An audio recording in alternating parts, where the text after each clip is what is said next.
welcome everyone to the ELPCO meeting here in May 2021. Maybe one of the last ones we do where we're all remote. I'm thinking we might be able to go back to in-person meetings in September. So we'll have to see how things go. But then we'll all get a lot bigger because right now everyone's about that big. So Lilliputian, perhaps. Detective Meinzer, I just resent those charts. I had to actually close them to send them, but they're on their way. And we can go ahead and get started. I appreciate everyone coming tonight. This is the East Liberty Park Community Organization, otherwise known as ELPCO.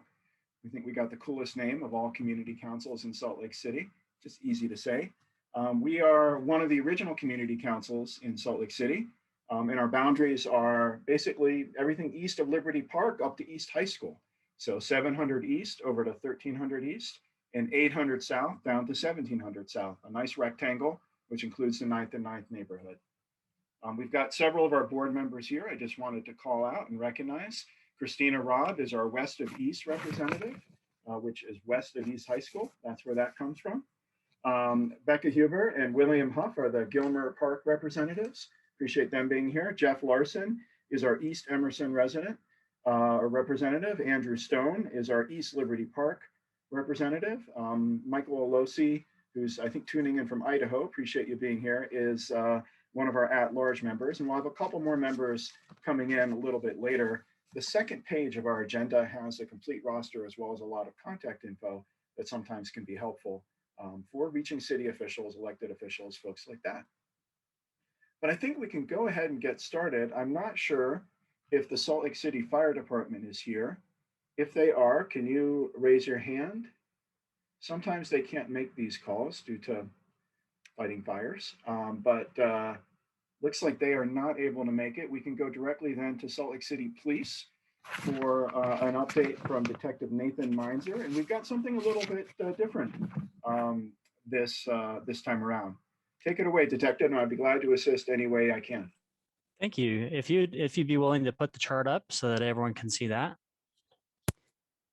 Will do. So Jason has been working on a project with me. I did little effort on my side. So he built an awesome spreadsheet for us that helps give a visual representation of the crime stats. So I actually really like it. It's very helpful. So this can help us compare to previous months. And it'll also show previous months. And then this first page is our top 5 for our area, for ELPCO specifically. So what we did is we focused our stats specifically on our community. So instead of seeing the whole District 5, we wanted to kind of take a peek of what issues are ours specifically and go from there. So for this month, our top 5, if we want to take a look, if we look over in May, you'll see that we had 7 car prowls. We had 5 traffic accidents that were not reportable. And a non-reportable traffic accident is typically very small damage, something that drivers agree with each other that, hey, let's just exchange information and we'll be on our way. We had 3 reportable traffic accidents, and those are more severe accidents. Those are something like when you're on 7th East and you're going really fast and you hit something, you're gonna cause a lot of damage. We had 3 assaults, and then we had 2 mentally ill subjects.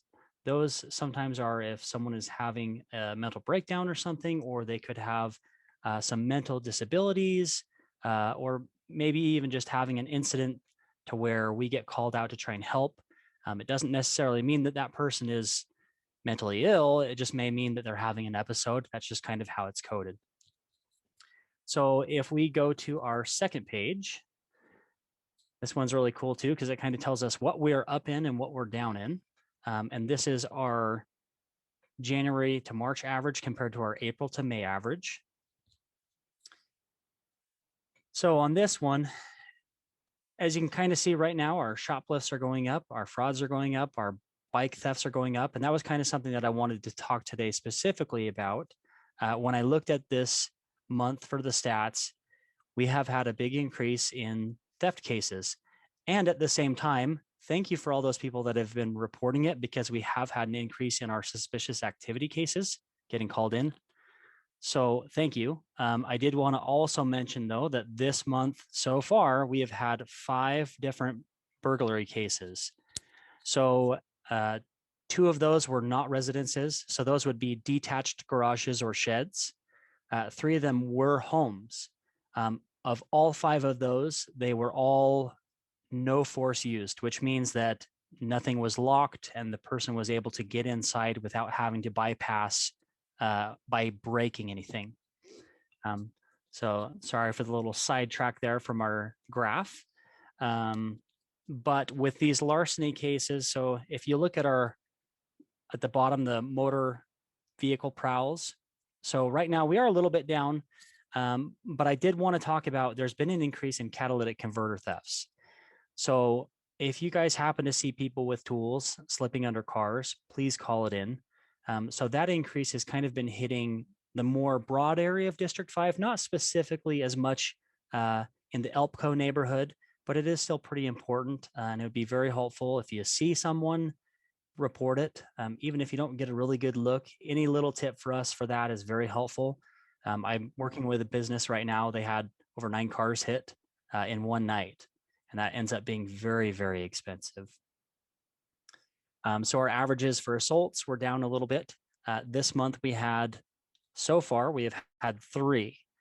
And at least one of those for sure was related to over at the school that occurred outside of the school property that did make it to be reported outside of the school property. So that was a plus, that's a win. We're trying to confirm with how we report the assaults to make sure that they're not getting generalized to the school. If students are involved, there's a procedure for how we'll deal with it, but we want to make sure that we're documenting it properly. So that's kind of something that I've been keeping an eye on to try and make sure is getting taken care of properly. We do have an increase in the traffic accidents, as you can see. So please be careful out there. I know that there's construction and there's more coming on more towards the west side, but try and drive safe. I know that everyone kind of going back to work right now is getting everybody back out there and there's more cars on the road. So just try and be a little bit more aware. If you could go to the next slide for me, please. So this is our chart and it goes through each month and it kind of goes through each different individual offense. So I really like this one because it kind of helps us look back and compare where we're at for the whole year so far. And I find value in it because it kind of helps us be accountable. So we can easily look and say, okay, where were we at in January? So for instance, if we look at those motor vehicle prowls, so we see a little bit of a spike up in February from January, but we do see what's a downward trend. So currently in May, as you see, we're down to 7 compared to in January at 14. So I think that part of this is twofold. I think that part of it is how we're approaching it from our end. We're trying to get the information out there to officers, trying to do what we can to be in the area when we can. And on top of that, I think that we are getting more calls by citizens, keeping your eyes out. So please continue to do that. Don't think that it's not that big of a deal. Don't think like, oh, that person's looking in windows of cars and whatnot. Maybe it's the car owner. If it looks weird and it feels weird, just give us a call. It's very, very helpful. And if we can get out there in time, it can be a big deal. We can catch people. And the big thing is that person's not doing just one car. They're going to go every car that they can. So on a large amount of the cases, they'll be tied to different cases. So it's very important to try and report it when you see it. So thank you for those of you that have been calling. We'll kind of bypass the accidents. I don't think that they're super, super cool to talk about, I guess. We have a lot of accidents, in my opinion, with where we're at. And it's kind of hard to deter those because a lot of our traffic is coming and going from outside the city. We almost double in numbers in the city during the daytime, during business hours. So it's one of those things where we have a lot of outside people that are not residents. So it's kind of really hard to deter them from kind of doing their own thing. So if we look at the assaults, so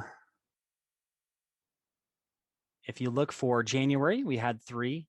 Looking in February, we had a really big spike. It went all the way up to 7. So this does include our whole area.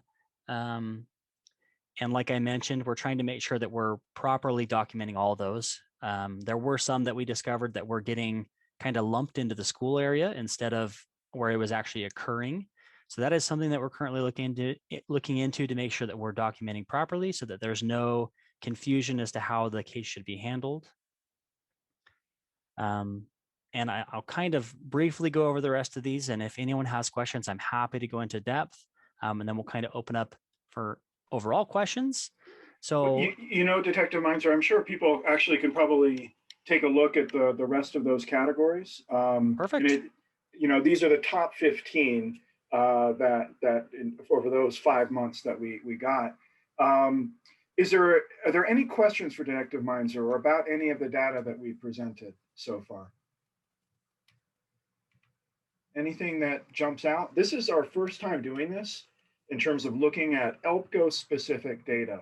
Normally, as Detective Meinzer said, we get D5 data, District 5, which is huge. You know, everything from ELPCO over to Ballpark, you know, including parts of Sugar House, Central 9th. So to be able to look at data that obviously is smaller in scale, but is probably more important to neighbors and where we live is really helpful.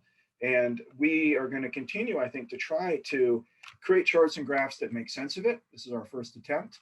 And we'd appreciate any feedback that you would have about what you've seen, what you want to know more about, or, you know, do you like pie charts instead of bar charts, even that kind of stuff.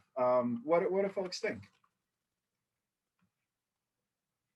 I just wanted to jump in real quick and thank Detective Meinzer for all the hard work he's been doing with us in West of East, specifically just kind of getting on top of some of the things that are happening, specifically the uptake in fighting and assaults. So just wanted to give that shout out. I'm also out of town, Jason, so pardon all my funny visuals.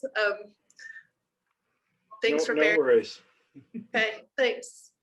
And one thing that we've noticed, Detective Meinzer, is that other community councils are actually interested in this kind of a breakdown in their area. I know this takes a lot of work to do, but what we're trying to pioneer here at ELPCO is how we can use this data to inform our residents and actually, you know, create some actions and some responses to it. So, for instance, the catalytic converter thefts that we've seen here, you know, would those be considered larceny from a motor vehicle? I mean, normally we think that's someone rooting around your glove compartment, but would stealing, you know, your pollution control system count as well? So that would be, it's a different code or a different NCIC is what it's called. So it would be called larceny parts / accessories / gas vehicle strip. So this month so far, we have had 2 in the ELPCO area. So you guys are affected by this increase that we've kind of been seeing. And what I also do, just so everyone's kind of aware, when we have our meetings, I'll pull from the first day of the month up until the week of our meeting. And then after our meeting, once the month is over, I pull the rest of the month. And I do give that to Jason. And we're going to be trying to go back an additional year back so that we can have more data to try and compare to. So I really like this way because it kind of helps be very open and honest and very clear with what we're doing. So that way everyone can be, you know, fully aware. So to answer Michael's question real fast, the best way to report them is call our non-emergency dispatch. And on top of that, feel free to send me an email, shoot me a text, and let me know. If you don't feel comfortable taking a picture, that's totally okay. Just write down on a notepad the descriptions of what you see. That way, when you do call in dispatch, you can give them a very clear description. And you're right. Sometimes we will not get there in time, but even just giving that description to us helps us because modern day policing is all about stats. So even just calling in and reporting it does put that ping on the map and gives us information. And then the follow-up with me, I can reach out to our organized crime and see if we can do any action or if they have any current dealers that they're working on that may match that description. If you happen to see any plates or anything as well, is very, very helpful. So that's kind of the expectation when you see suspected drug deals. Hey, Jason, it's Nancy Phillip. I just wanted to thank both you and the detective for working through these details. I think it's excellent data, and data is always going to help us do better in all these situations that we're in. So thank you for that. Thank you, Nancy. And one interesting thing we can see from this is cars. cars are related to most of the top offenses within ELPCO, whether it's an accident and a crash, or it's larceny or some sort of stealing from parts. It's, we just got to get rid of our cars. We'll get rid of crime, right? Is that what we got to do? All right, we'll have a future meeting topic on that. That'll be exciting. Oh, This is George Chapman. Can I ask a question? Sure, George.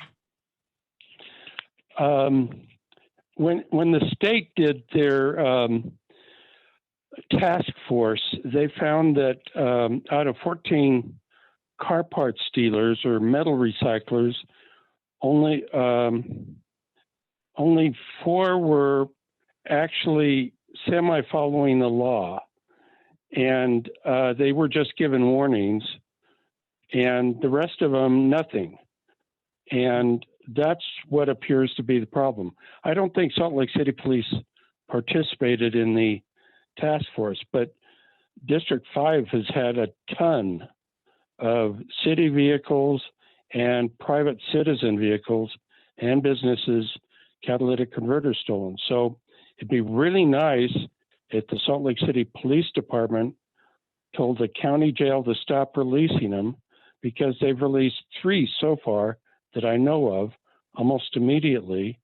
And the parts dealers or metal recyclers are in Salt Lake City, and they're part of the problem, in my opinion. So I just want you to consider passing it up the chain. Thanks for allowing me to question. Yeah, thank you for the feedback. And I would agree with you. I think personally that the jail system is a little bit broken right now. And I will happily pass that up to the group that's working on these catalytic converter thefts, because I agree, it'd be very helpful to be able to get these people that are doing it, because they're repeat offenders, to get them, to stop. So I don't think that we have much sway when it comes to requesting them to stay longer. But we can definitely look into it and even ask, the worst case scenario is they tell us no. What happens if they say yes? Then awesome. And I did want to bring up one more thing real fast. So I had been getting some concerned citizens reporting to me on Lincoln Street and 9th South. There's a crosswalk that traffic going from east to west along 9th South, typically in the evening time when vehicles are driving home from work, and then also on the weekends, are just blowing right through that crosswalk, even if pedestrians are in the roadway. I could use some help. If you guys see that and you happen to write down a license plate, please call it in. It's something that's very, very serious, especially when we have the sunset in the evening. They could easily just not even see someone in the crosswalk and just run them over. I would hate to see someone get hurt. So please do report that. I've reported the issue to our motor squad to see if we can do some enforcement there to try and raise awareness. And I will be reaching out to the city to see if maybe there's any other things we can brainstorm to try and help that issue. But I just wanted to bring that up. Great, thank you, Detective Meinzer, and thank you for doing this data dive with us. And we'll continue to refine it, improve it, and bring it back next month, and hopefully be able to use it, to spot trends and help our residents figure that out. All right, we'll move on to the next part of our agenda, and actually forgot to mention that we have a pretty green ELPCO meeting today. It's very focused on gardening and water conservation and fruit trees and everything that you're doing outside. Today was a beautiful day. Hopefully you got to spend some time out there tending your garden or thinking about your garden, but we're here to help today to get that started. We've got 3 presentations on tap about gardening, about fruit trees, and about rain barrels and water conservation. And we'll start off with Becca Hoover and William Huff from Gilmer Park introducing our first experts from Wasatch Community Gardens. Take it away, Becca and William.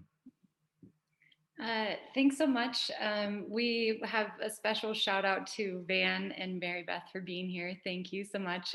We have been involved kind of with Wasatch Community Gardens as community gardeners for the past 5 years. And we've gotten to know Van through that process. He is the Green City Growers Program Manager. And we've also had the pleasure of getting to know Marybeth as well. She's the Community Education Program Director. And we're just so thankful for them to come tonight and share some secrets as well as some information about Wasatch Community Gardens. Yeah, we've just learned so much over the years, and not just from the classes, but also from fellow gardeners at the community plots. It's just a great organization. We love it. Yeah. We can't say enough good about Wasatch Community Gardens. We love it. Okay. Well, I will let Van and Marybeth take it away. Cool. Thank you so much, Becca. I'll pay you later. You guys have, yeah, Becca and Will have been organizers at the Liberty Wells Garden that we organized in 2016. So we worked together quite a bit, and really grateful to be with you guys tonight and to kind of spread the word about what's going on with community gardens, and then kind of share some gardening information. So the Green City Growers Program is a partnership with Salt Lake City. It was established in 2014, and they kind of decided there was a bunch of different underutilized spots in the city that could be transformed into community gardens and kind of be activated. And so there's 7 gardens currently in the program, Liberty Wells being one of those. We have in Rose Park, Fair Park, up in the avenues by Popperton Park. Our last one that we did that we built last year was Richmond Park on 6th South.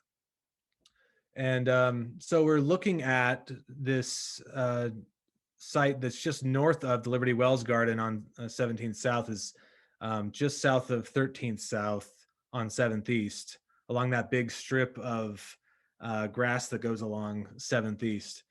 And the community reached out to us. It actually wasn't a site that was pre-approved, but since we've been working with parks, they've kind of just left the request open to the community. If there's a site that's Salt Lake City owned and the community thinks it might make a good garden, then they'll entertain the idea. So that's kind of what happened a couple of years ago. Brett, one of the community members, reached out to me, and we just started talking.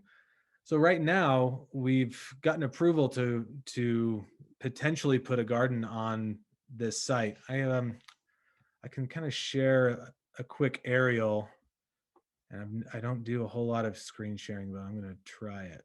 Here we go.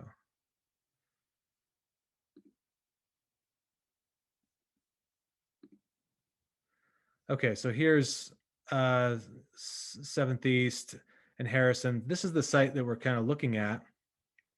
Right across the street over here is that baseball field. Right up here is that church, and then just beyond there is Liberty Park. And we actually have potential access to this site, even the north part of this site. And so right now we're in this outreach phase, trying to figure out community support, how many people are interested in plots in this space, and how many people are interested in helping with it, as well as just supporting it. And so we have an online petition going. I think I can share it in the. Would it be helpful to share it in the chat? Is that maybe the best thing? Great. Yeah. Okay. Yeah, I'll do that right when I'm done, actually.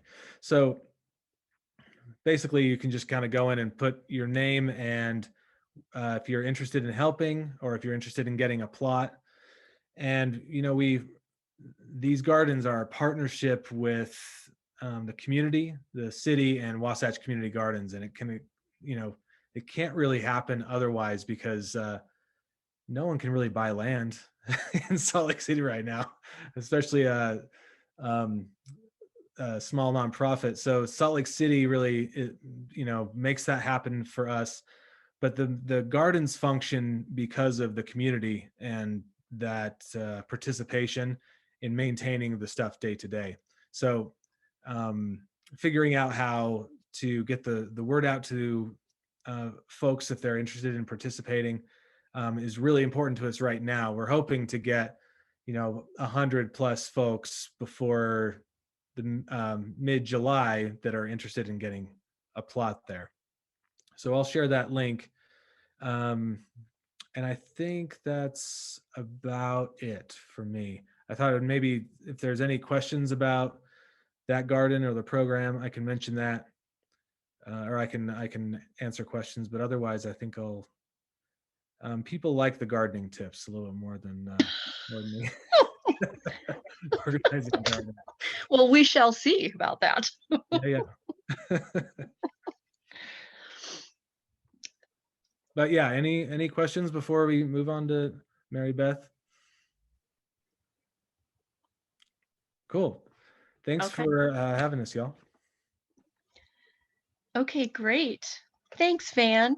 Jason, should I ask you to screen share in case I flub it up?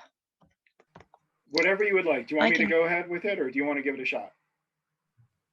I think I'm just gonna take you up on your offer and have you Okay. do that. Sounds good.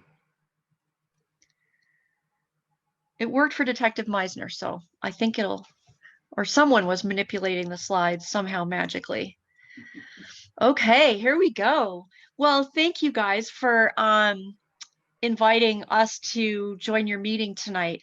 This is, I think I have about 12 minutes left to give you some 10 or 12 minutes or so to give you some tips and ideas, basically the do's and don'ts of gardening in Salt Lake City. And this is an emphasis on organic vegetable gardening. That's the focus of Wasatch Community Gardens, is to empower people to grow and eat healthy, organic, local food. So we're not talking about, pine trees and junipers and grapes and fruit. I think we have another presenter tonight whose expertise is in that area. This is about vegetables, not only vegetables that smile, but we can go to the next slide.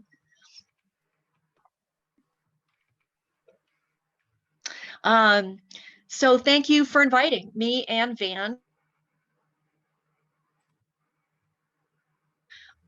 Film last year at one of Van's gardens, the Gateway Community Garden. Oops, we're moving ahead a little bit. Oh, sorry. Getting you back. Is this where you want There to we be go. right now? Okay. Yeah, I'll just say next. Okay. Thanks.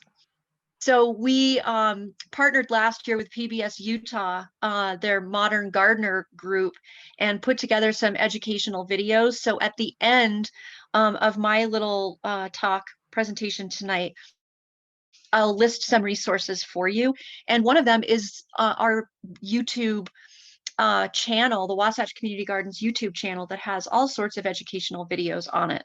And then this is just a little clip of the two of us last year putting together one of these educational videos at one of Van's amazing gardens, the Gateway Community Garden in the Gateway area.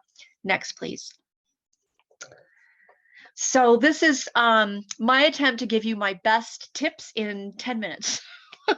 I'll introduce myself here in just a second, but just to give you an overview, we're going to quickly go through some general organic vegetable gardening do's and don'ts. So I have about 5 or 6 of my top do's and 5 or 6 of my top don'ts. And then I have 2 extra hot tips for tomatoes that we'll talk about. And then I want to make sure that you have additional information available to you. So you can always visit the Wasatch Community Gardens website at wasatchgardens.org, and you can learn more about the community garden program. You can also click on community education and find some workshops and webinars that are available, as well as other resources. I also want to let everybody know that I do offer free garden coaching sessions online about every other week. And at the link above, wasatchgardens.org/workshops, there's a list of dates on which we offer or will continue to offer these Facebook Live garden coaching sessions. They last 45 to 60 minutes, and they're just about every other week. So it's very, very timely advice taking you through the whole season. And it's obviously much more comprehensive than what I can offer you tonight. Next, please. So here I am. I'm a tomato fanatic, as Will and Becca can probably attest. And this photo on the right was just taken yesterday inside our brand new teaching tunnel at the Wasatch Community Gardens campus. So over 30 years ago, we started with a garden at the corner of 800 South and 600 East, and it's always been known as the Grateful Tomato Garden. And in the last couple of years, we were able to purchase properties just immediately east of the Grateful Tomato Garden. And by the end of the summer, our administrative offices and garden staff offices will be housed in that new section of the Wasatch Community Gardens campus. Part of the campus is this really cool teaching tunnel. It's a high tunnel structure. And we're using that currently to film some of these Facebook Live events. So there I am holding gigantic rhubarb and a very sad cucurbit or squash plant, giving instruction just yesterday. And all of these videos that we have held, even going back to last March at the very beginning of the pandemic, or maybe early April, was when we started interacting with our gardening community via Facebook Live. They're all available to view in the videos section of the Wasatch Community Gardens Facebook page. So there you go. I am the community education director. I've been with Wasatch Community Gardens for nearly 6 years, about 5.5 years. And prior to that, I was a volunteer for about 5 years. So I've been around the organization for quite a while. Next, please. So here are some general organic vegetable gardening do's and don'ts. Next. Okay, first of all, the best piece of advice that I can give any gardener, new or experienced gardener, is to be patient with yourself and your garden. A lot of us get really itchy fingers, and whether it's the fact that we want to plant yesterday, we want to plant everything right away, might not be the best idea. We might want to take on too much. You might get frustrated with yourself because, there are things that you don't know. And gardening, learning how to garden and grow food is really a lifelong process. I've been an organic vegetable gardener at home now for about 26 years, and 10 of those at Wasatch Community Gardens. I'm a Salt Lake County master gardener, and I still learn new things all the time. So you need to be patient with yourself.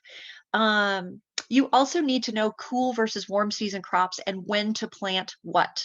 The classic example is that I get students every year saying, "Oh, I planted my peas and beans today," and I just cry a little bit inside because that's not the best strategy. Peas are a cool season crop and beans are a warm season crop. And so they need to be planted months apart from one another. Your peas going in the spring, maybe again in late summer for fall harvest, and your beans are a warm season crop that get planted right around now. So knowing what crop you're growing and when to plant it, and a little bit about how that plant grows, when to harvest it, how much space it needs in the garden, what its water and fertilizer needs are, is so important to your success. I always see folks too trying to grow vegetables in the shade, and our vegetables really need full sun. They need a minimum of 6 hours a day, and many of our warm season crops require at least 8 hours a day of sun.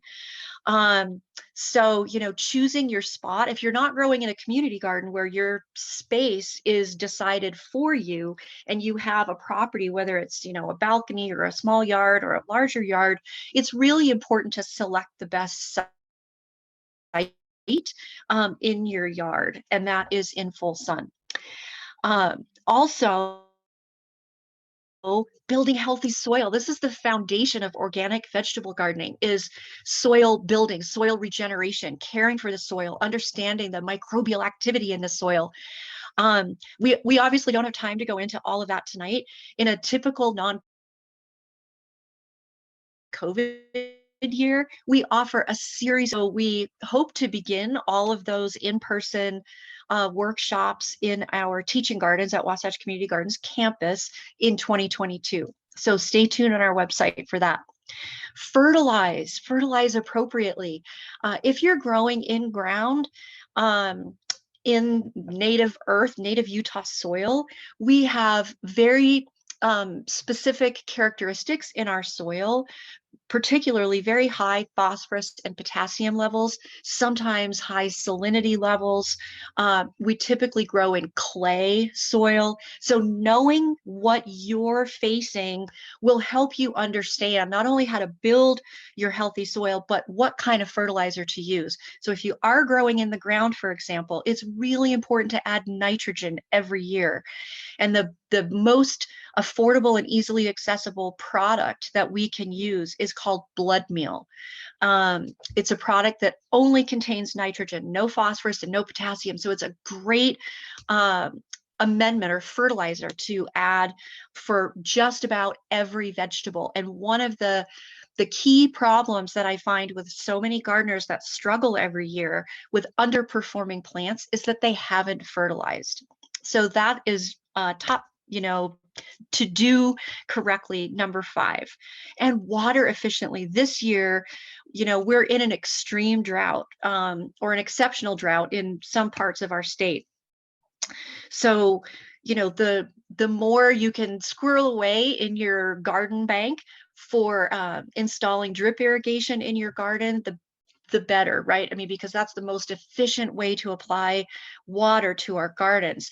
And if any folks in your particular community do decide to move forward with this Harrison community garden, there will be drip irrigation there. We offer drip irrigation in all of the Wasatch community gardens.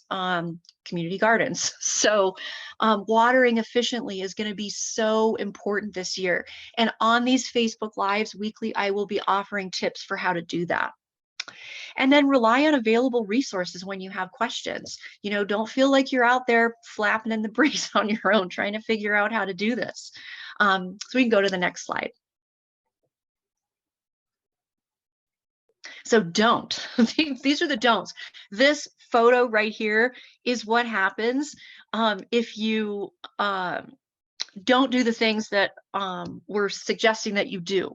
So don't ignore your garden. There's a saying that I like to share with people that says the best fertilizer is the gardener's shadow, which means get out there and spend time in your garden.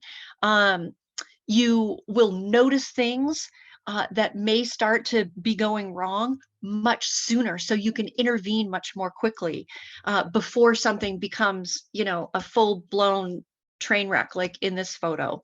Let's quickly go to the next slide that has a much nicer photo to accompany this list of don'ts. So don't feel like you're alone. Obviously, Wasatch Community Gardens, our middle name is community. So, we can be here for you. Other gardeners can be there for you. The Facebook community can be there for you. So don't feel like you're out there on your own doing this. And a really important don't right now is to not plant your summer crops too early. So specifically, we're talking about things like tomatoes, peppers, eggplants, basil, your squash, melons, and cucumbers. I have planted my walls of water, but my tomatoes, but they're all inside walls of water right now. And I have not yet planted my peppers. So again, it's that itchy finger syndrome, right? It's like, ooh, we had our first nice day. I've got to get out there and plant my tomatoes. But we're just now getting to the point where the conditions outside are really favorable for those crops. This is so important, you guys. Number 4, don't spray or treat anything with any product unless you have an accurate diagnosis and a really, really clear picture of what it is that's wrong. I think in our culture, we see something that's wrong, or like maybe we have an acre of pain, and the first thing we want to do is like take something to make it go away, like that magic bullet, that quick fix. But that does not work well in gardening, especially not in organic gardening, because a lot of these products that you can purchase to like spray on something to kill something that might not even be what's causing your problem will be broad spectrum and can really negatively impact all of our beneficial insects and our pollinators and butterflies and things. So it's really important to try to understand that lots of things can cause challenges in our gardens, and a lot of them have to do with environmental conditions and not pests or diseases. So resisting that temptation to like grab a bottle of X product and spray it on your plant is really, really important. And then just lastly, don't take on too much. You know, I see a lot of new gardeners saying, I'm going to rip out my whole lawn and I'm going to put the whole thing into a garden. But you know, most of us actually have other things to do in our lives, like jobs or families or other activities we enjoy. So I would just encourage you, if you're new or newer, to just, you know, start small. You can always grow more later and build your soil over time.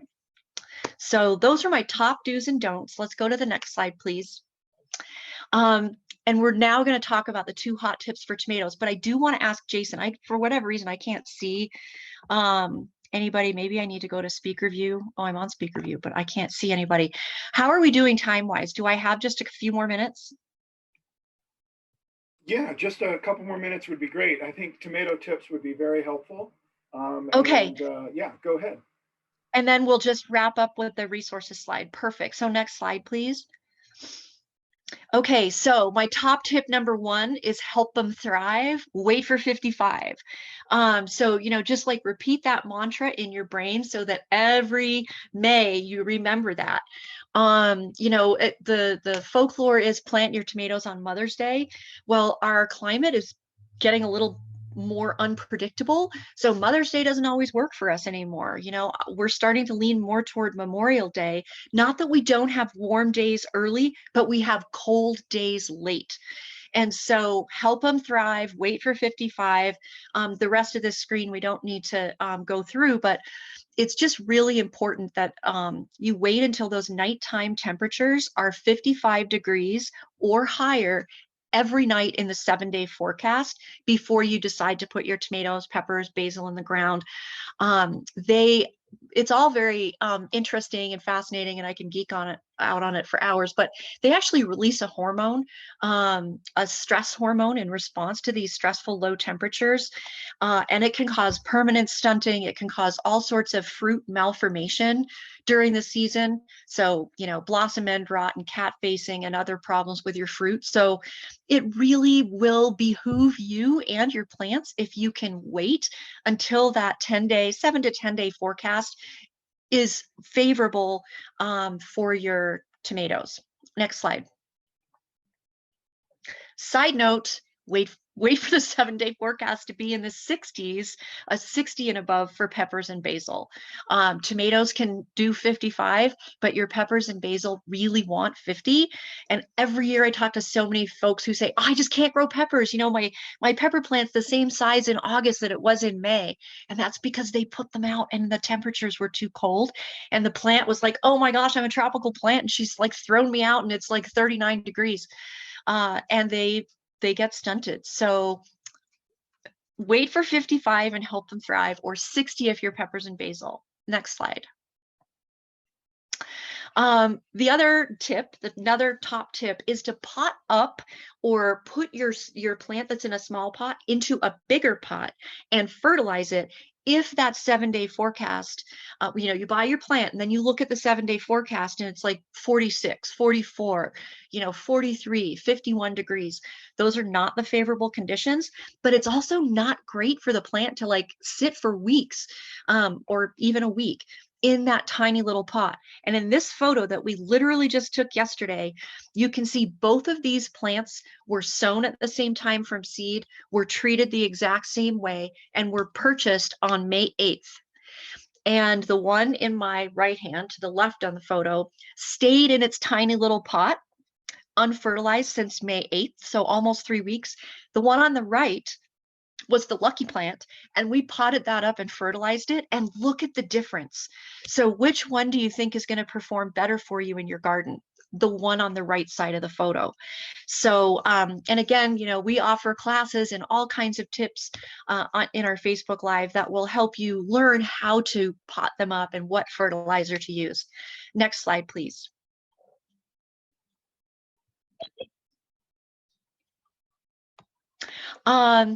So to learn more about growing great tomatoes, and make your tomato plants produce the most fruit that they possibly can, we have an entire curriculum online called Growing Great Tomatoes. These are online webinars. They were presented live earlier this season, but they are available for on-demand viewing. So you can go to wasatchgardens.org and find the workshop section under community education, and you can register and take these webinars and view them at any time you choose at home. So I think that's a really great option. And also, like I've been talking about, our bi-weekly Facebook Lives. Next slide. And this is, I think, our last slide, which is the resources that are available in the community to you. So those garden coaching sessions. We also have a brand new set of 4 videos, one of which is currently posted to our website in the resources section. That's the one on how to grow potatoes. We've also done a how to grow onions, and 2, they're about 10 minutes long and they're free to watch, 2 tomato planting videos with much more specifics than we've even gone into tonight. And then the workshop link where you can access our webinars this year and our in-person, I hope, workshops next year. We do have scholarships available, and the scholarship application is right there on the registration form online. And also, you know, we have Salt Lake County Extension from Utah State University, all the master gardeners and horticulturists that provide services for free. So if you have a garden question, you can email mastergardener@usu.edu with really clear photos and description of what's going on in your garden, and they can also offer help. And I think that is maybe my last slide. I think it is, yeah. Okay, well, thank you guys. Thanks for letting me take so much time. Hey, Marybeth, I wanted to mention really quick that so if you join a community garden, Marybeth offers her workshops at a fraction of the cost. Normally they're like $20. 20 to 25. Yeah, but they're $5. $5 for community gardeners. So if that's of interest to you, want to get involved in the community, and then also, you know, be able to learn a lot, it's a great way to kind of start things out. Thanks, Van. Yeah, that's a great point. Thanks, y'all. Great. Well, thank you very much, Marybeth. That was an excellent presentation. I just wanted to ask one quick question. You mentioned blood meal is the nutrient that helps fertilize soil here in Utah specifically. Is that exactly how it sounds like it's spelled, blood meal, like we're vampires? Is there any different varieties we would want to get for Utah? Blood meal is actually a product. It is, you know, maybe a little bit unsavory, I guess, to some folks, but it is a product of the slaughterhouse industry. So it's literally like dried blood, usually bovine, but sometimes it is from pigs. So there are members of the community that just doesn't work for, vegans or you know, other folks that just don't want to deal with that. So there are other sources of nitrogen that you can use, like cottonseed meal, alfalfa meal, and I'm always happy if someone wants to email me, marybeth@wasatchgardens.org. I'm very happy to walk you through the process of figuring out how much of those different products to use.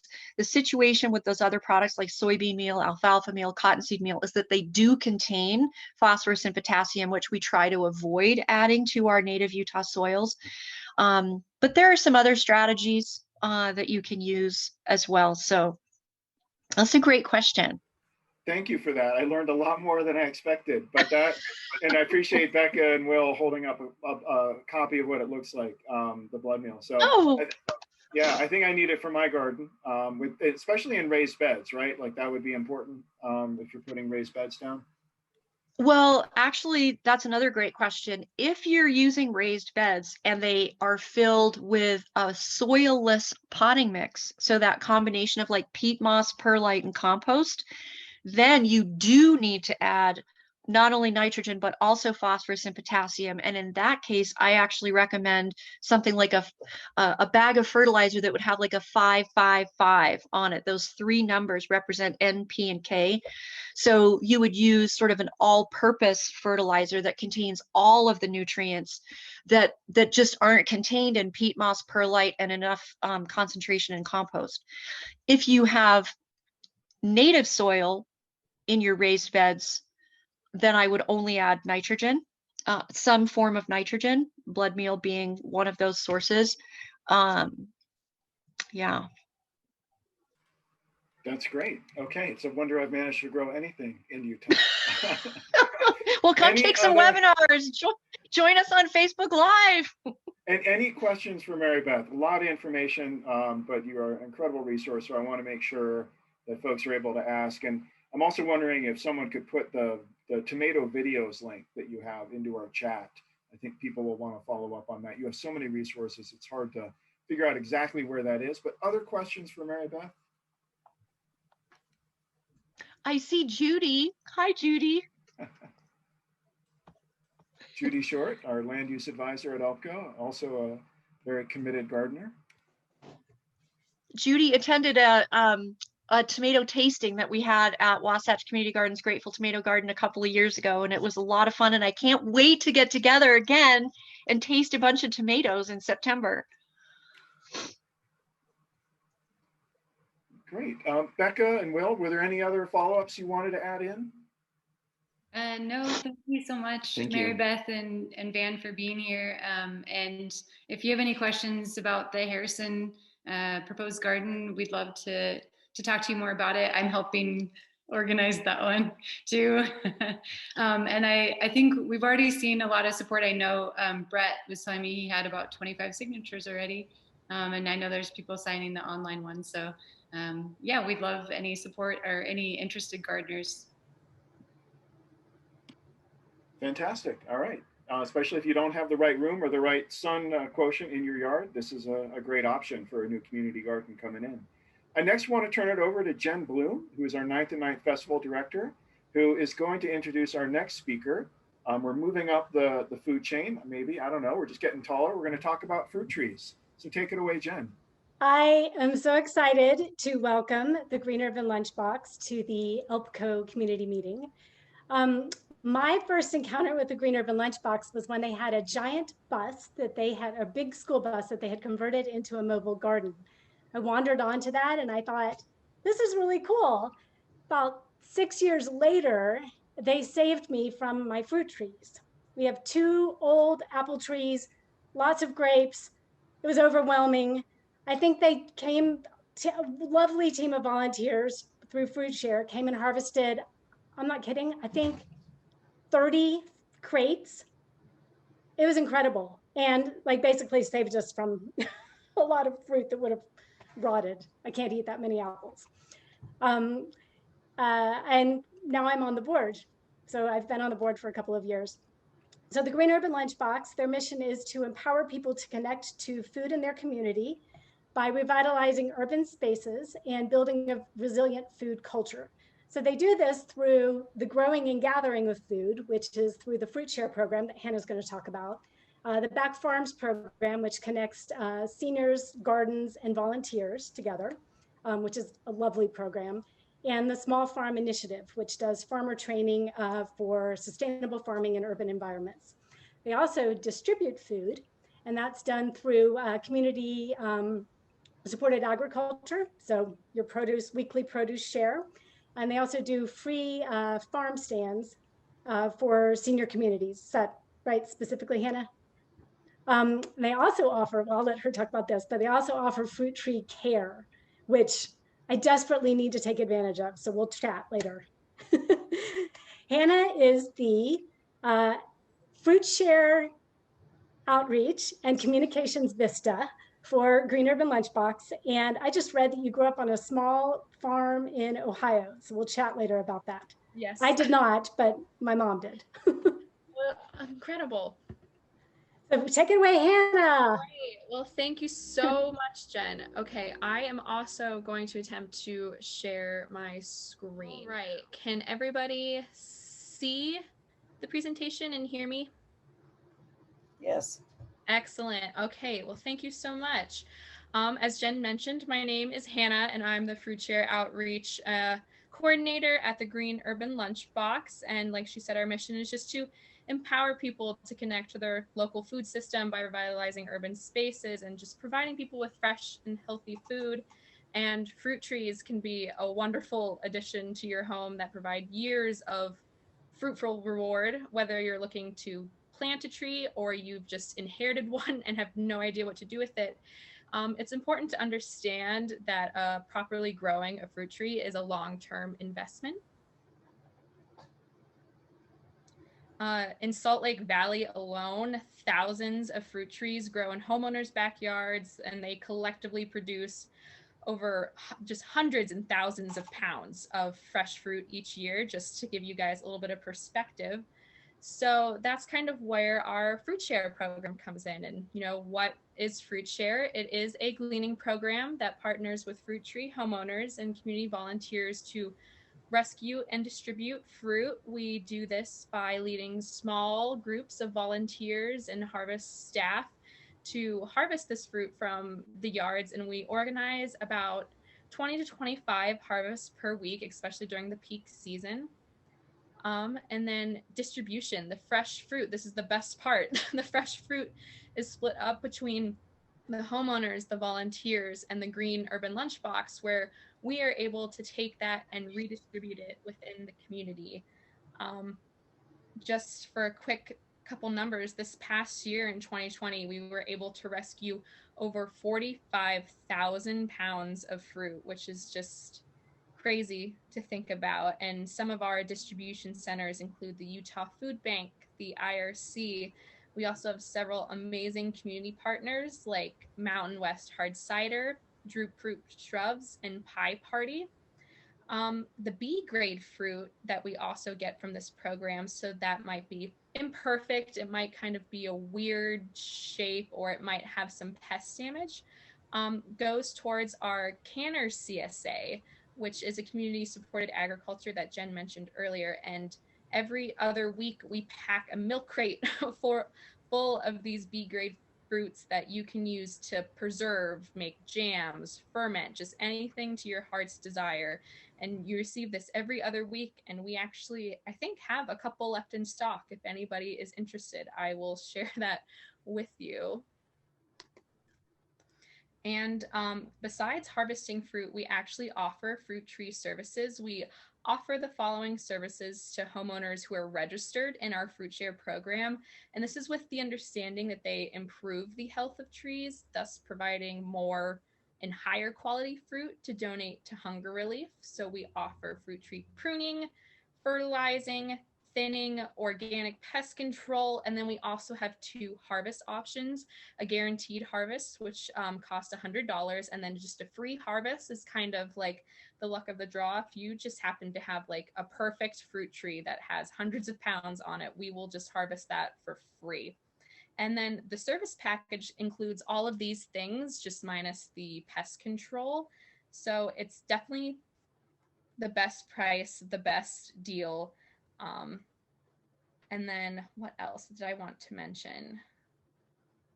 Let's see. Nope, I think. And then just right here is our harvest calendar. So you can see the different seasonality of fruit, like cherries will start to come very soon. And as you can see, apples, apricots, pears, plums, grapes, and peaches will all kind of have their little time zones here. And now kind of getting into my tips and tricks. If you're looking into planting your own fruit tree, you definitely want to choose the type of tree that is going to be the best fit for you. It's important to remember to choose fruit trees that will grow well in Utah climate, such as like native trees, like the choke cherry trees are really popular in Native American cuisine. I know they're deep red or blackish purple, and they're really great in like sweet jams, and you can use them any way you might use other berries or plums for like pie fillings or liqueurs. And then there's also several non-native trees that grow really well. A couple of our most popular trees in our Fruit Share program are apples, plums, and apricots, but even peaches do really well here in Salt Lake. And another thing you really want to think about before you start planting trees is you want to map a landscape plan in your yard. You want to think about where you want it to be, where do you receive enough sunlight, where is maybe irrigation well in your yard, so not a lot of groundwater doesn't collect and risk of oversaturating, because watering is really important for young fruit trees. However, so is oxygen. So there is going to be such a thing as overwatering. It's important to be careful that your young trees do not dry out, especially during the first growing season. It's kind of a critical time when the root system is being rebuilt from just the shock of transplanting. So sometimes, however, homeowners do just love their young trees to death by overwatering. So just remember, during the cool spring conditions, water loss will be minimal, so you don't have to water as much. But as like the hot, dry summer conditions come, water loss both from the soil surface and through the young trees will increase. So during those hot, dry summer conditions, typically for a young tree, you're going to want to water deeply at least once a week for the first 2 growing seasons, just to keep that tree's root ball like moist and healthy. And whether you are looking to plant a tree or you have inherited one, these things are going to be just as important: pollination and pests. For pollination, fruit trees are going to fall into these 2 categories of self-pollinating, which they don't need another tree to complete the pollination process, or they require a pollinator. So with those, you're kind of going to plant at least 2 compatible pollen varieties within 50 feet of one another. Just for some examples, most apricots, nectarines, peaches, and sour cherries are typically examples of self-pollinating trees. And then most apples, pears, plums, and sweet cherries are typically examples that require a pollinator. Notoriously, apples, almost all apple varieties require cross-pollination, meaning that 2 separate varieties are needed to produce fruit. Successful cross-pollination is just largely a function of bloom time. For apples, it's really a simple way to break it down into apple bloom time can be divided into early, mid-season, and late. And just overall, crab apples are actually great for cross-pollinating all different types of fruit trees. Let's see. And then for pests, these are kind of the 3 that we see the most often in our program. We have the codling moth, which happens with apples. It is just an insect that feeds on the inside of apples and just makes them quite unsuitable for eating. And unfortunately, codling moth can be very difficult to manage, especially if the population has been allowed to build up over a season or 2. It's much easier to keep moth numbers low from the get-go, right from the start, than to suppress a well-established population. But if you have a low population, they can be kept tolerable by using a combination of non-chemical methods. However, it's just remembered it's important to keep these measures early in the season. And then where populations are moderate to high, many infested trees are nearby, insecticides applications might be necessary to bring the populations down low. However, to be effective, the timing of this spray is critical, and several applications are necessary from when the apple tree starts blooming all the way to when you harvest, and that can be months. So that is why at the Green Urban Lunchbox, we actually do not spray apples for pests. We love our B-grade fruit. Even if your tree has some codling moth or pest damage, we will still take that fruit and we will give it a second life by upcycling it into other food products like apple cider. It's delicious. And then for the Western cherry fruit fly, it's just a larva that is sometimes found.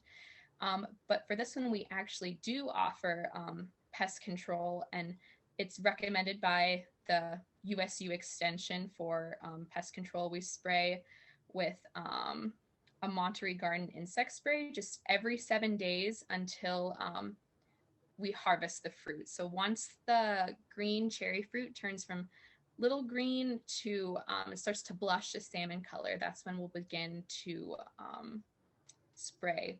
And then finally, the blight for this usually occurs on apricots. We see it the most.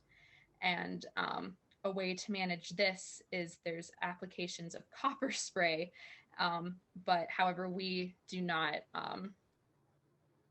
spray for copper either. It's just not the most sustainable, and we just found that it doesn't really affect the taste of the fruit as much as when you're processing it. So of course, this is just kind of a shout out that the Green Urban Lunchbox loves all B grade fruit. And here's just kind of a cumulative list of our tips and tricks when it comes to fruit trees. Do's is you definitely want to prune your fruit trees when they're dormant, so in late fall or early winter. A pro tip if you have peaches is to actually wait until it's almost about springtime. Peach trees are just more sensitive to the cold than other fruit trees, so they will fare better when you prune them closer to spring. A second do is to actually thin fruit. I know it seems counterintuitive, like you waited all year and your tree is finally like producing this fruit and we're asking you to thin it, which just seems so wrong, but thinning has many benefits. It actually creates larger fruit and it stops the tree from overbearing. So sometimes you might have noticed that your tree produces a lot of fruit one year and then the next year it hardly produces anything. Thinning can really help kind of even out that cycle. Another do is to clean up fallen fruit to prevent pests from overwintering, and also to water your tree when needed. You don't need to overwater your trees. And also to know how your fruit tree pollinates, as we talked earlier. And then don'ts, again, do not overwater. Don't plant in the wrong place in your house, like next to a house fence or near power lines. And also don't harvest your fruit too early or too late. Some fruit needs to ripen on the tree and others need to actually ripen off. Like cherries need to completely ripen on the tree, whereas say Bartlett pears need to ripen off the tree. And that just avoids the pears from getting this weird mealy texture. And then that is it. If you want to be a part of our fruit share program, it's incredibly easy to just head to our website here, thegreenurbanlunchbox.com, and you will be able to sign up and we'll get in touch with you whenever your fruit tree comes into season to see like when the best time, how many volunteers, how long we might think it will take to harvest your fruit tree. So thank you so much for having me, and thanks to Jen for, yes, dropping that in the chat. So if anyone has any questions, feel free to ask me now, or I can always leave my email address and you can get a hold of me that way. But thank you so much. Thank you, Hannah. Any questions for Hannah?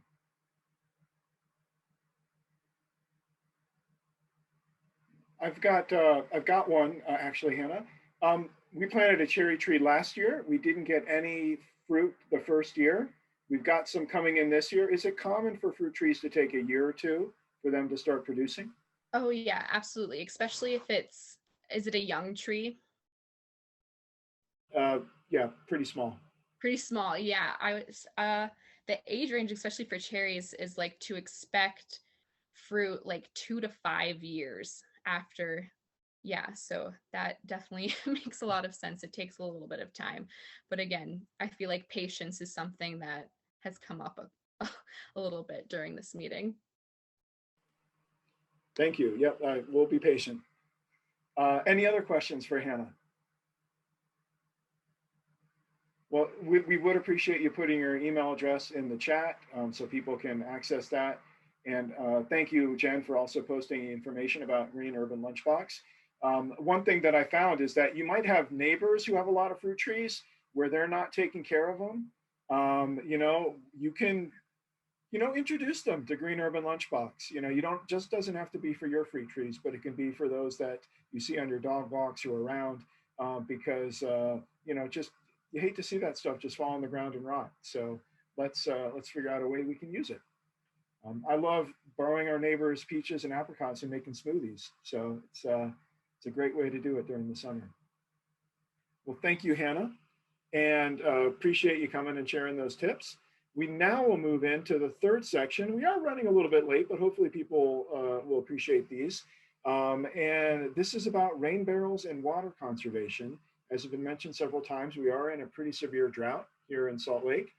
We don't get a lot of rain in Utah, but we get enough that rain barrels can actually play a role. So I wanted to ask Andrew Stone, a board member for East Liberty Park, to describe his setup. And then I've got a short presentation about the setup I have for basic, intermediate, and advanced rain barreling. But Andrew, you've got a pretty impressive setup. So can you tell us about it? Sure. I wish I had pictures. I don't, but they're right outside. I have in my yard 7 rain barrels that I've hooked up. So 50 gallons each, roughly 350 gallons worth. And I run 4 off of our garage in the back, and then 3 come off one of the downspouts at the front in on the actual house. They're all gravity fed. They're all daisy chained together, which I know Jason is going to talk about that. But the 3 are connected and the 4 are connected to each other. So as one fills, it overflows into the next. I use just a gravity method for gaining the water from my barrels, and I have hoses that I attach to them, and I'll run hoses as long as I can, or to the places where I can, and then I fill buckets. And I use my rain barrels mainly for springtime watering and early summer, and I'll water each plant individually with the hose, or it doesn't really work to hook up to the drip system with it being gravity fed. And I also don't want to use it up too fast. And then for our flower pots and others, I fill a bucket and I use that to water the flower pots. Just as another way to maintain all of those without having to turn on the hose. Especially flower pots can be wasteful because the hose is running from pot to pot to pot and you're leaving water trailing behind as you go. So being able to just fill a bucket and individually water each one works very well. Usually my barrels will last me through July, those 7 barrels, sometimes to the end of July, usually to the beginning or middle of July. So it really gets me through the spring after the spring rains are done, and through the early part of getting into the summer. Then they empty, and then we just pray for rain. Last year, I really did not refill any of my barrels until almost October. Actually, middle of October is when they were finally full again, and then winter came and I had to drain them. So, but it does get me through, and if we could just get a little bit more water in the summer, then it would get me through quite a bit of the season. But no pump on mine. Jason's going to talk about that as well, so I'll let him continue. Thank you, Andrew. Thanks for describing that system. Is it ever a struggle in your family? You were like, I think we just need one more rain barrel, you know, like. Well, actually, I got another rain barrel, and I have the Ivy barrels that I got through the county program at one point. And a friend of mine was moving out of the country, and he sold me another barrel, and I had 6 Ivy barrels and 1 lone random barrel that was 40 gallons, not 50 gallons. So I took that Ivy barrel and I replaced one and gave away the smaller one. I really thought about having 8, but I really don't have more room unless I create a whole new row on another side of my house from another downspout. And I didn't want to do that either. So I really want a cistern. I want a cistern. I want to be able to fill it with gray water and rainwater. And someday that'll happen. Got it. Well, it is an evolving process and it takes patience, Yes. just like gardening. So thank you for describing that. I will go ahead and see if I can share my screen and describe my system. It's not 7 rain barrels, it's just 2, but I do have some interesting add-ons to them. So I'm going to describe. Jason? Yeah. I'm sorry. One thing, I don't know if you're going to talk about the legality of rain barrels, but a lot of people say rain barrels are illegal in Utah, and they are not anymore. You can have up to 700 gallons worth. And I don't know if you were going to mention that, but I thought I'd throw that in there. I appreciate that. I had a little side note, but I didn't know the limit. But that is good to know. And that it's true. They were illegal in Colorado up until a year or 2 as well ago. So it's a common misconception. But I am being open with my rain barrels, so hopefully I won't get hauled off by Detective Meinzer after this meeting for talking about it. So I've got 5 sections to my presentation: why rain barrels, some equipment that can help you get set up, how to where to put them to maximize their use, what I have in my house, and then some basic troubleshooting. So let's go right ahead. So why rain barrels? Really, it's about saving money on your water bill and feeling better about planting a garden and watering it to the extent that it needs. You know, you're not, especially in a drought condition, you can feel better about, hey, I'm just taking water that's sitting in a barrel. I'm not going to be paying for it. It also allows you to be very specific about where you put the water. You know, you're taking water that would normally flow under the ground and you're putting it into your tomatoes and your peppers and your other plants out there. So you're being a little bit more efficient and specific in how you're doing your watering. And as Andrew mentioned, Utah law allows up to 2 rain barrels up to 100 gallons without registration, and you can freely register up to 700 gallons with the state. And they just want to know where you are for some reason. I'm not sure, but it's very easy to do. Rain barrels are legal in Utah. You can have them. You don't have to hide them in your backyard anymore. But saving money and preserving water are the 2 main reasons to do it. I think it's kind of fun too. So where can you get rain barrels? Well, the city and the county and some local nonprofits actually have some good options. Unfortunately, they're out of stock right now.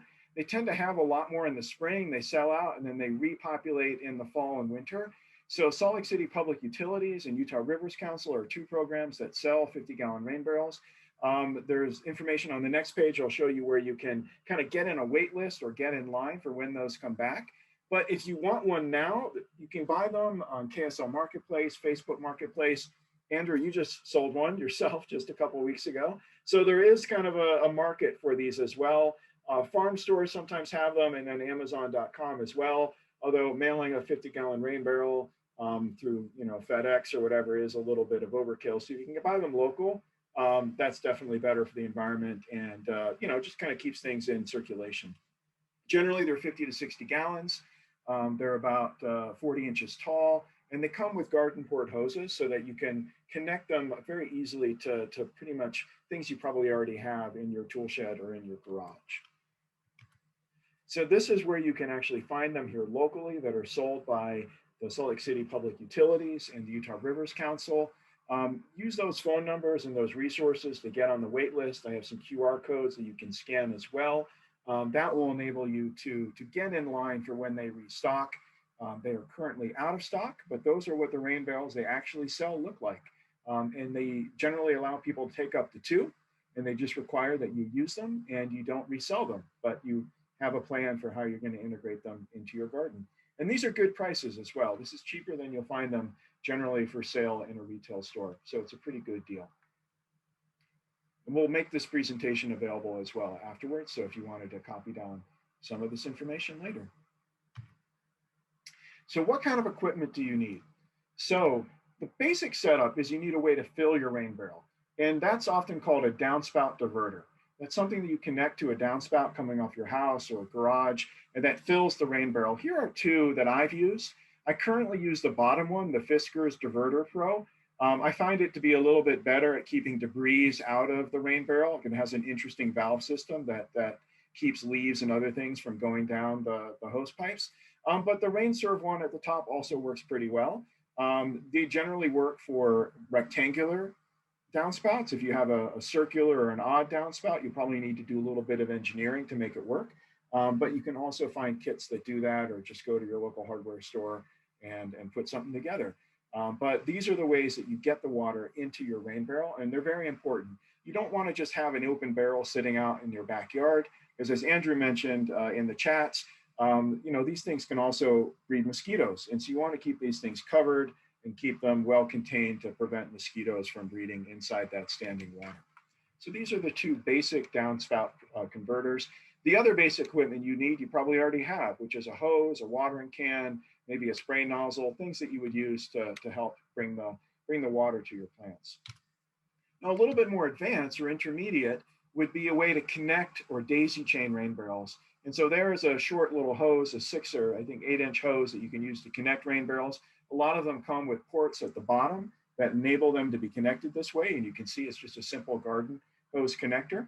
You can also get these hose Ys or hose splitters that enable you to get more hoses and more attachments to your rain barrels. These are things that you can find either on Amazon or at your local hardware store. They just allow you to increase the utility and the ease of use for your rain barrels.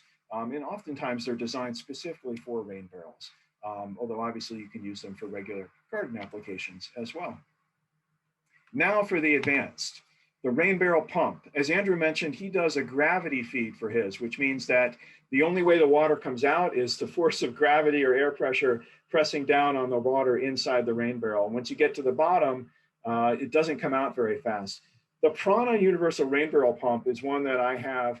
It works really well. It's about $100, so it's a good investment, but it's specifically designed for rain barrels. It's not a pump designed for ponds or sort of water features. This is one that's designed for rain barrels. It's got an input and an output. And I actually use mine to pump water through about a 75-foot hose.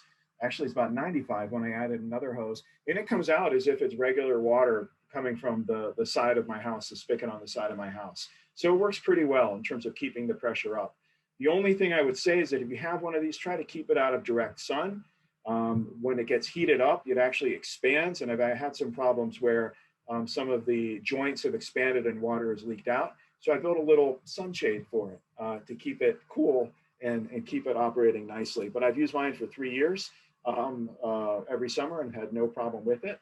The other advanced thing you might add would be a Wi-Fi outlet. And this way you can combine that with your pump and actually hook it up to a sprinkler system so that you can time the pump to come on and off to water garden beds or raised beds or any part of your garden and have that water flow from your rain barrels. That's what I have set up in my house, as I'll describe in a little bit. So I can do watering, not just when I'm there, but early in the morning or late at night, when it's often a good time to do that kind of watering. And you can buy these Wi-Fi plugs on Amazon. Generally, you want to get one that might be rated for outdoors or for moisture, just because you'll be using it probably around an outdoor plug or something like that.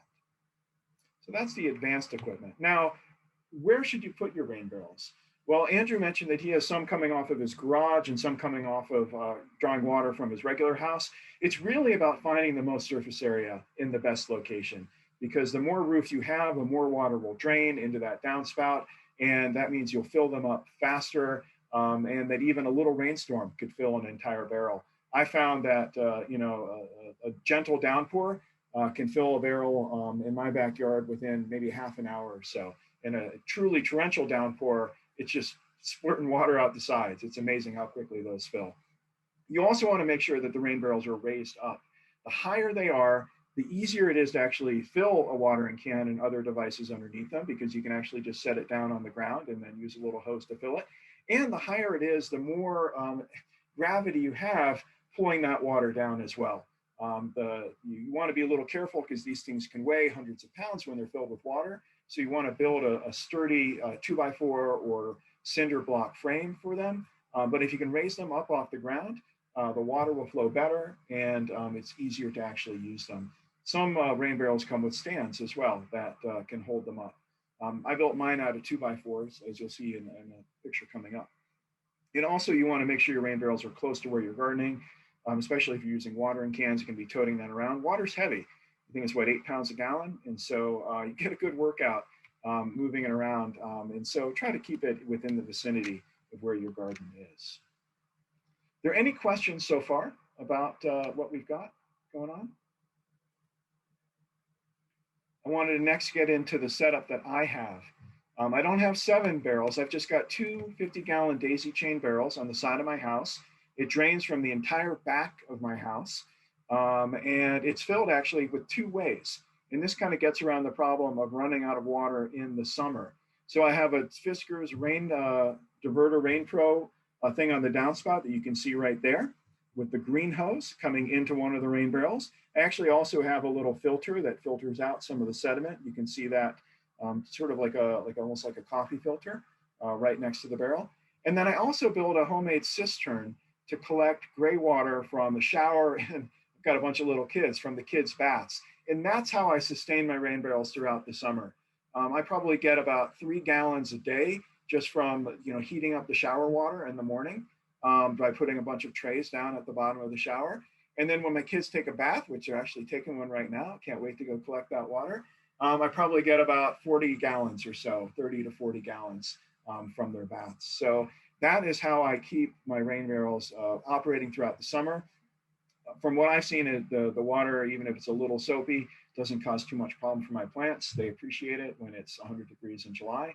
And I'm able to keep my barrels mostly full throughout the summer just by using those two other options in terms of adding water. And you can see I also built a raised platform for mine. You can see how the watering cans are down below. That makes filling them so much easier and increases the rate of the water flow that comes out. And then here's the pump setup I have. You can see the Prana pump right in between those two rain barrels.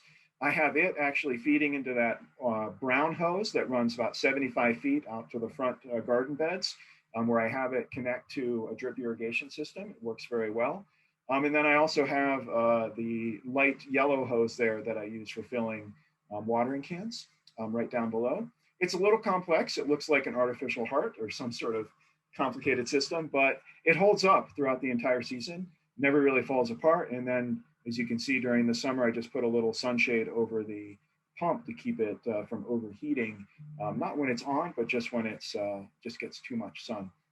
You run the power, actually I drilled a hole into a crawl space and put an electrical outlet in the crawl space. So I'm able to actually keep the plug on the inside of my house for that. And it's connected to a Wi-Fi outlet, goes on at 5:30 in the morning and 11:30 at night, and runs it to about half my garden at the front of the house.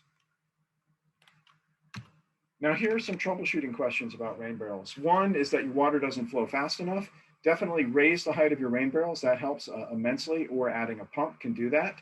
Water becomes stinky or too stagnant, not something you want to put on your vegetables. I actually add a bleach solution, a little bit of bleach and water to my rain barrel water. And that actually, it's kind of like poor man's chlorine, keeps them smelling much better and reduces any kind of growth that happens there. You can also purchase additives that will kill mosquito larvae in there as well. And make sure that everything's covered up as well. Make sure there's not any open tops or even mesh that mosquitoes or other bugs can get in there to lay their eggs. And then of course, running out of water, filling up with gray water, even just collecting water in your sink, like when you're washing vegetables or doing stuff like that. It's amazing how much water we just let go away that we could end up using. And if you've got rain barrels and you got a way that you can add it in, it's a way to extend their life deeper into the summer. Or you can be like Andrew, just add more barrels, and then you've just got a bigger reserve that you can draw from as you go. That's the presentation. I hope people learned something there, and we'll be putting this up on our ELPCO Facebook page and making sure that it's available. Any other questions?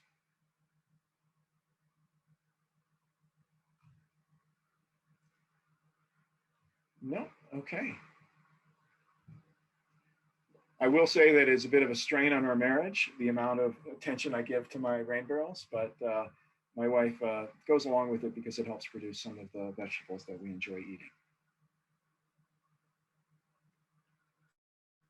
Okay, now I'm wondering, it looks like we've actually, Tim Cosgrove is here. Tim, we were going to have Darren Mono, but I don't think he's able to make it. I think we'll try to get him for next month. But Tim, I appreciate your patience.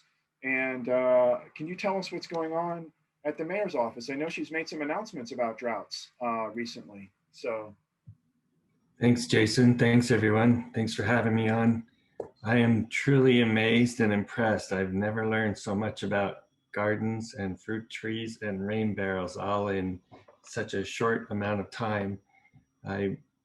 I'm looking at going out to start a rain barrel myself now.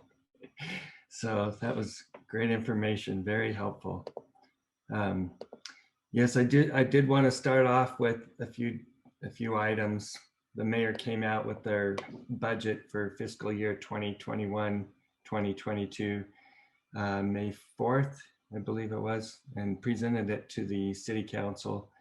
It's a $350 million general fund budget, in addition to providing the essential city services that we're known for, like clean drinking water, repairing roads, waste and recycling collection, parks and public lands, emergency, fire, and law enforcement services, the mayor used 4 guiding principles in prioritizing what she's put together for our budget this next fiscal year.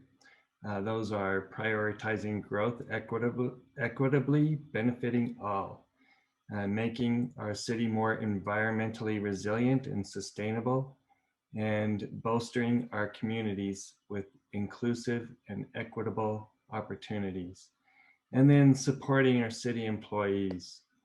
I did add the link in the chat. The mayor put the a video, it's a short video, about 20 minutes, when she presented it to the city council, and it starts at about the 8-minute mark. If you want to jump to that and just see some of the highlights yourself from her. But I did want to touch on a few items. So she had taken the recommendations from the Commission on Racial Equity in Policing and set aside or prioritized $450,000 to hire 6 social workers. These licensed clinical social workers would ensure that we have someone on staff at all times to address some of those items, those issues that Detective Meinzer had identified. And we have, through the CCC, the Community Connection Center, social workers now, but it's not in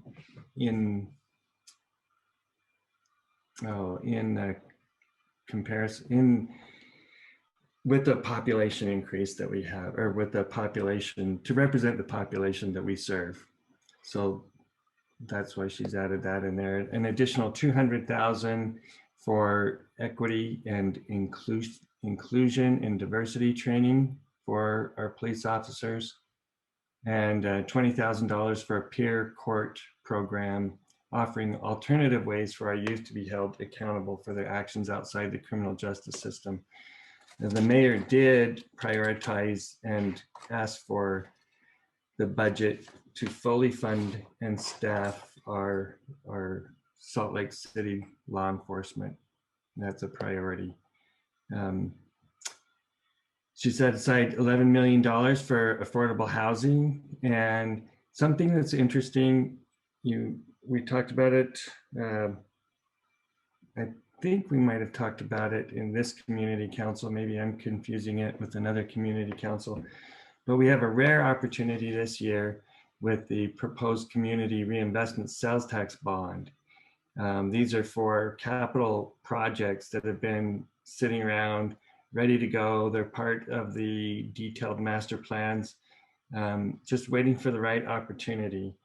And so this is a really exciting opportunity for the city council to address if they choose to do so.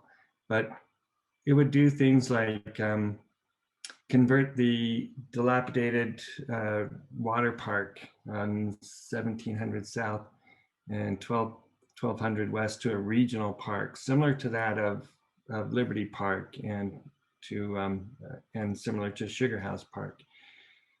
And we're looking at prioritizing some of our historic buildings, like at Allen Park and Warm Springs Park and the Fisher Mansion, and then quieting the train horns on the west side of city neighborhoods.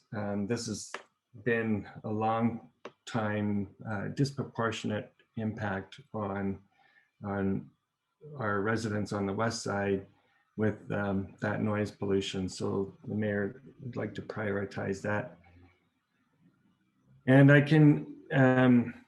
know Council Member Mano, he was going to talk about the funding, some of the federal funding that they're in the process of reviewing right now from the American Rescue Plan. We received $87 million from the legislation that President Joe Biden got through, and received the guidelines from the Department of Treasury that we're able to use that $87 million in helping reconnect services and residents coming back to work from COVID.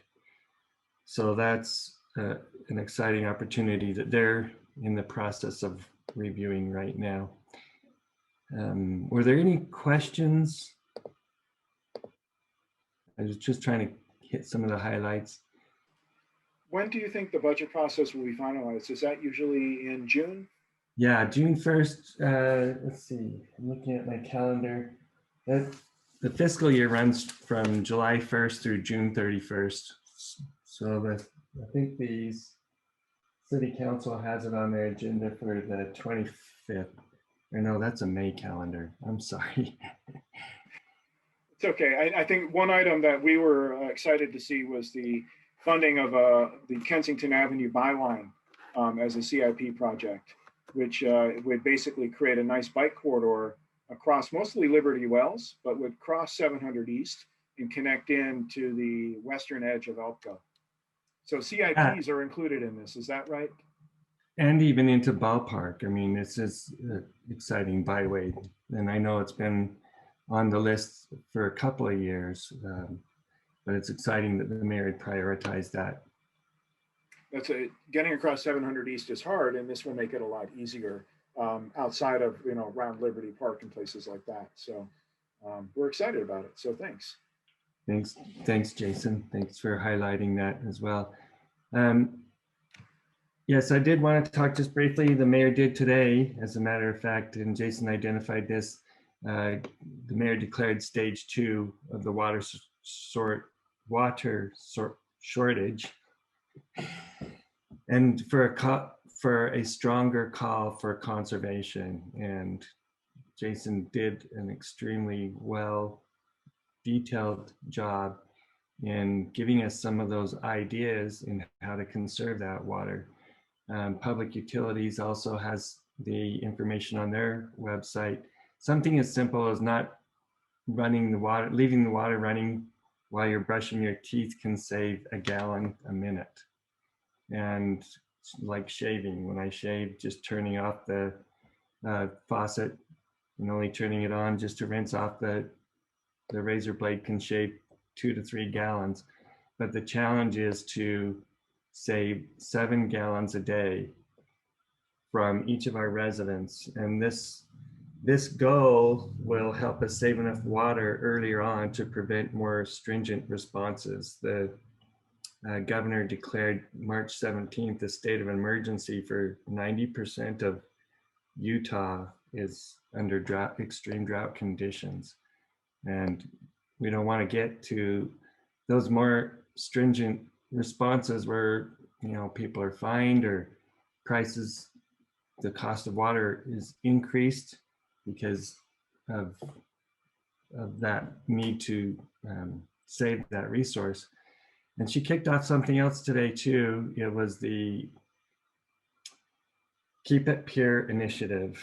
And I can put that link on there. I think Jason had the gentleman from the canyons talking about protecting our watershed area in the last month's meeting. So I won't go through some of those highlights, but it's also on the mayor's website.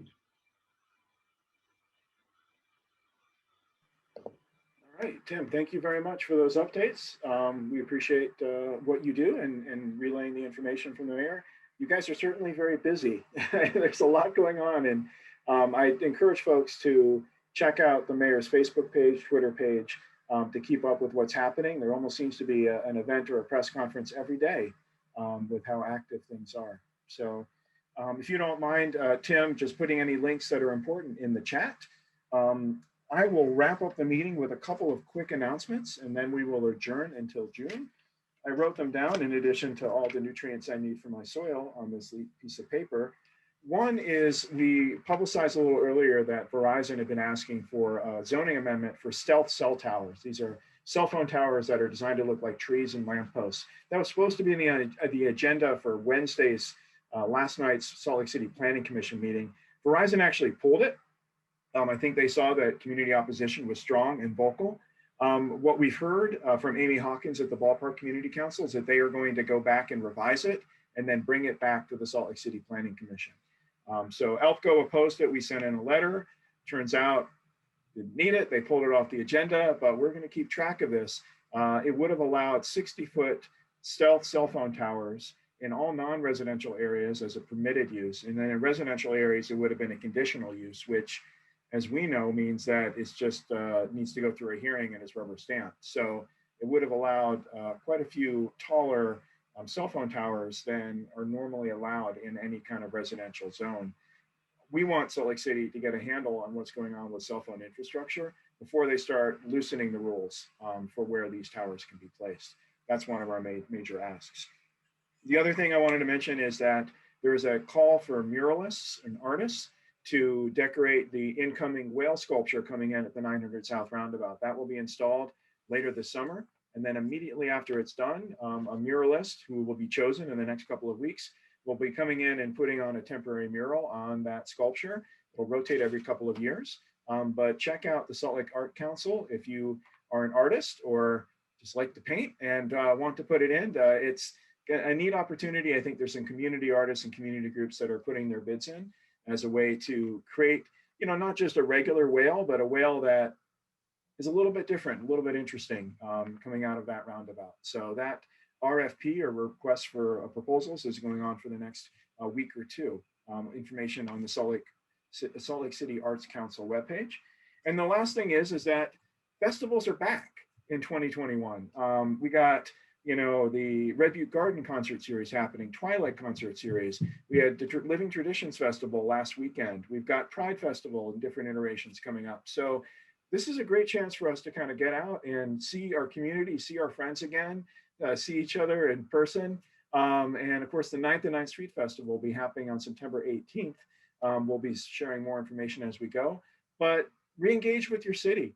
It's like that gum commercial that's been pretty popular on TV, everyone running out of their house and seeing each other again.